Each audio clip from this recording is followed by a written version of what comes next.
मित्रों, आज कृषि की उत्तर क्षेत्रीय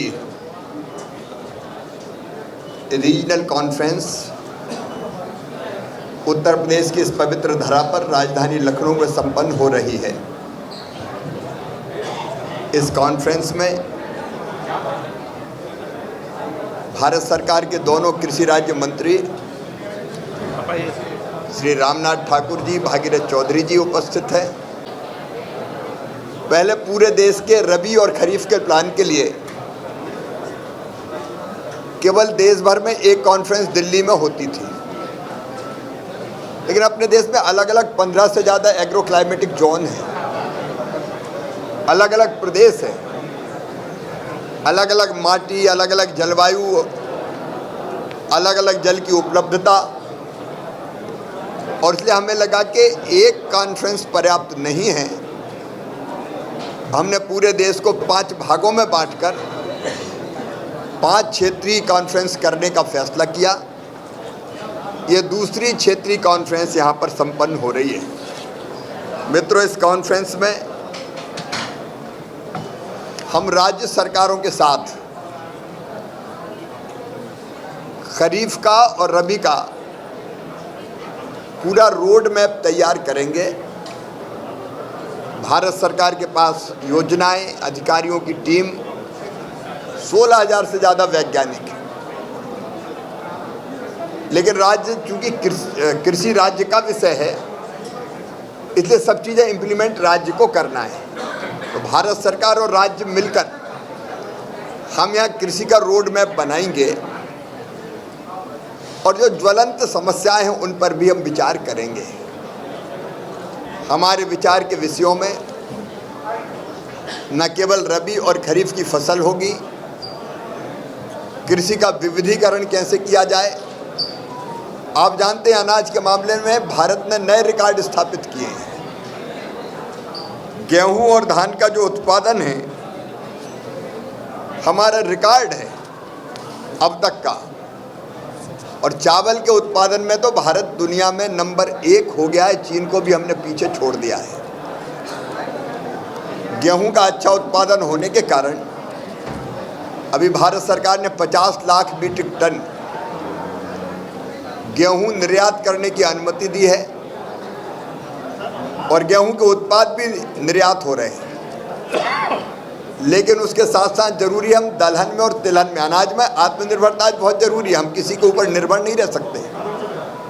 आखिर 140 करोड़ भारतीयों के लिए पर्याप्त खाद्यान्न उपलब्ध कराना है, और इसलिए हमारी 3 प्रमुख उद्देश्य हैं। एक, देश की खाद्य सुरक्षा सुनिश्चित करना। दूसरे, किसानों की आजीविका बेहतर करके उनकी आय बढ़ाना। और तीसरे, पोषण युक्त खाद्यान्न जनता को उपलब्ध कराना। और इसके लिए हमने जो रणनीति बनाई है, 6 सूत्री उत्पादन बढ़ाना, उत्पादन की लागत घटाना, किसान को पसीने की पूरी कीमत मिले इसका प्रयत्न करना, नुकसान हो जाए तो उसकी भरपाई। लेकिन एक महत्वपूर्ण तथ्य, कृषि का विविधीकरण। केवल गेहूं चावल नहीं, दलहन तिलहन, उस पर हम व्यापक चर्चा करने वाले हैं। हार्टिकल्चर की हमारी फसलें, बागवानी फसलें, और उसके साथ साथ वैल्यू एडिशन हम कैसे कर सकें, प्रोसेसिंग का, प्रसंस्करण का काम हम कैसे कर सकें, उस पर विचार। एक इंटीग्रेटेड फार्मिंग पर हम विचार करेंगे।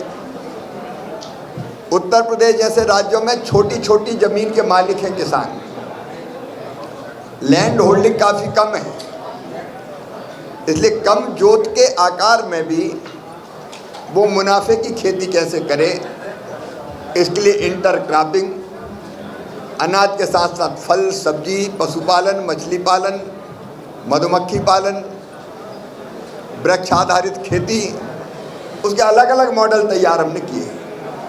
तो वो मॉडल भी राज्यों के साथ शेयर हम करेंगे। एक, आज हम किसान क्रेडिट कार्ड पर चर्चा करने वाले हैं। अभी कुल मिला के 7.5 करोड़ किसान क्रेडिट कार्ड है हमारे, जिन पर सस्ते ब्याज पर आपको किसान को हम लोन देते हैं, लेकिन मुझे लगता है लगभग 13 करोड़ किसान हैं, उनमें से 7.5 करोड़ के पास ही केसीसी है अभी। तो केसीसी के लिए विशेष अभियान कैसे चले जिससे हर किसान के पास प्रधानमंत्री जी की योजनाएं केसीसी हो और उनको सस्ता ऋण मिल सके, उसका प्रयत्न होगा।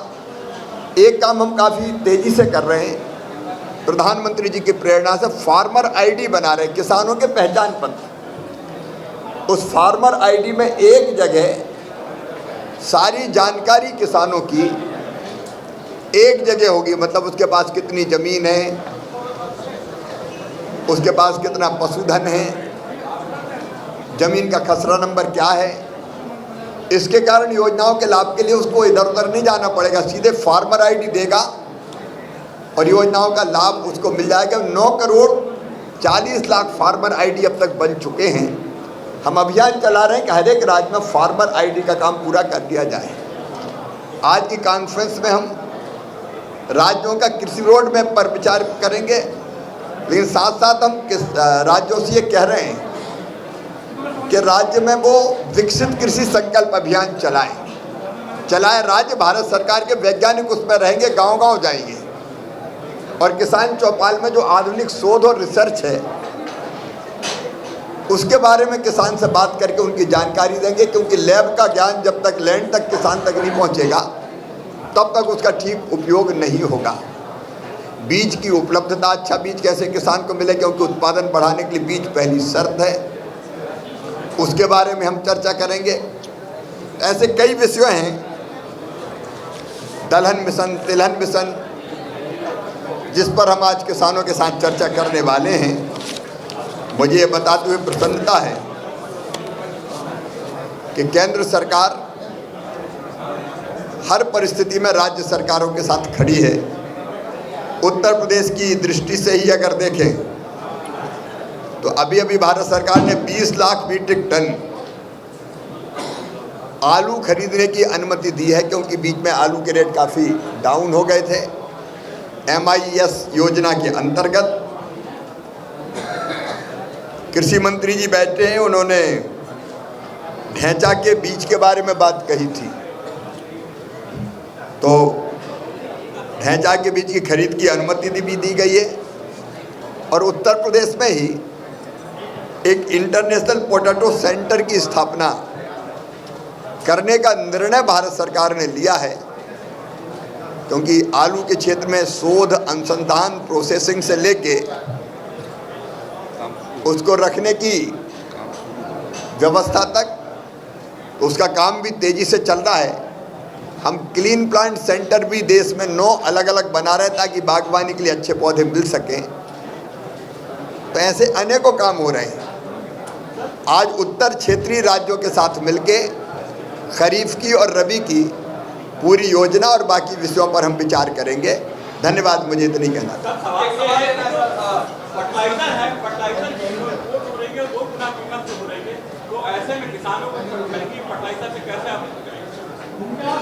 भारत सरकार ने अभी अभी आपकी जानकारी में होगा, पिछली कैबिनेट की बैठक में एक बड़ा फैसला किया है, फर्टिलाइज़र की बढ़ती कीमतों का बोझ किसान के ऊपर ना आए। यूरिया की बोरी 266 में और DAP की बोरी 1350 में मिले। इसके लिए 41,000 करोड़ रुपए की अतिरिक्त राशि जो कीमत बढ़ी थी बजट में स्वीकृत की है। और किसान को जो मैंने बताया, यूरिया और DAP की कीमत, बढ़ती हुई कीमत उसके ऊपर नहीं आएगी, भारत सरकार अपने कंधों पे लेगी। अंतर्राष्ट्रीय स्तर पे गेहूं की पैदावार कम हो गई है, 14% इस समय रेट है, इंटरनेशनल मॉनिटरी फंड ने कहा 14% रेट बढ़ गए हैं, क्या इसीलिए भारत गेहूं निर्यात कर रहा है? हमारे पास गेहूं के भरपूर भंडार है, गेहूं, चावल, किसी को चिंता करने की जरूरत नहीं है। हमारे पास आज ज़रूरत से ज़्यादा है और इसलिए निर्यात की अनुमति भी दी है। नहीं, कोई शॉर्टेज नहीं है, हमारे पास पर्याप्त भंडार भरे हैं। सर किसी के लिए एक एक बोले नहीं तो समझ में नहीं आएगा। सर एक सवाल आप बोलिए। सर ये जो चाहे सब्जी की बात हो या फल की बात हो या खाद्यान्न की बात हो, ये जो मिलावट है, ये जो जहर मिलाया जा रहा है, इसके कारण गंभीर बीमारियां होने। पहले कहा जाता था कैंसर जैसी बीमारी का मेन कारण तंबाकू है, लेकिन ऐसा रिसर्च आया है जिन्होंने जीवन में कभी तंबाकू नहीं खाया उनको भी कैंसर हो रहा है। तो उनके पीछे कारण निकला कि जो मिलावट, ये जो फल फूल सब्जियों में अत्यधिक बिना अनुपात के जो जहर मिलाया जा रहा है, इस पर अंकुश कैसे लगाएंगे? क्योंकि भारत सरकार ने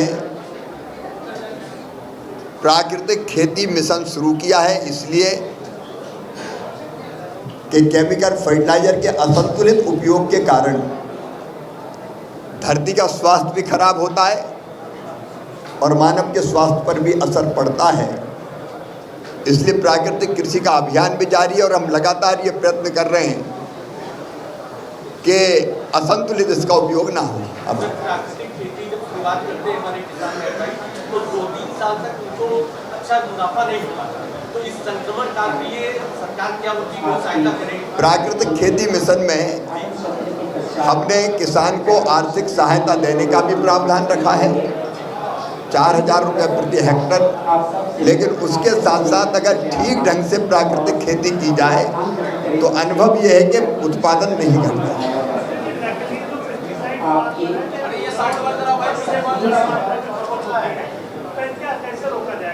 भारत सरकार राज्यों के साथ मिलकर नकली के खिलाफ लगातार अभियान भी चलाती है, लेकिन जो पुराने कानून हैं उनमें जुर्माना केवल होता है 1,500 रुपया, और उसके कारण कई बार जो नकली बनाते हैं या बेचते हैं। अरे एक बार जवाब तो देने दीजिए भाई। चाइना से आ रहा है प्लास्टिक के चावल, और इसलिए हमने पेस्टिसाइड एक्ट और सीड एक्ट, जिनमें कड़े प्रावधान हो, अगर कोई गड़बड़ करता है तो उसके लिए उसको संसद में लाने का फैसला किया। संसद के अगले सत्र में ले आएंगे। सर एक सवाल इधर से लीजिए। सर यूपी में भी बेमौसम बरसात हुई है, अलग अलग जिलों से खबरें आई थी, पूरा गेहूं खराब हो गया लोगों का। हालांकि सरकार ने कहा है कि हम उनको सुविधा मुहैया करवाएंगे, लेकिन किसानों से बात हुई, अभी तक उन तक कोई सुविधाएं पहुंची नहीं है। उत्तर प्रदेश सरकार संवेदनशील है, उस दिशा में खुद प्रयत्न कर रही है। एक बात, दूसरी, प्रधानमंत्री फसल बीमा योजना के अंतर्गत भी उनका जो नुकसान हुआ उसकी भरपाई की जाएगी। सर एक प्रश्न और है, जो अब ये लास्ट करें क्योंकि हमें कॉन्फ्रेंस करना है। उत्तर क्षेत्रीय जो सम्मेलन आयोजित किया जा रहा है, तो जो उत्तर क्षेत्र के जो राज्य है, क्या कोई स्पेशल कॉरिडोर, एग्री कॉरिडोर बनाने की कोई कार्य योजना तैयार की जा रही है? मैं 7 तारीख को फिर उत्तर प्रदेश आऊँगा। हम फल और बाकी जो उत्पाद हैं उनके निर्यात के लिए एक विशेष यहाँ रणनीति बनाने वाले। अलग अलग राज्यों में भी पहल चल रही है। बहुत बहुत धन्यवाद आप सबको।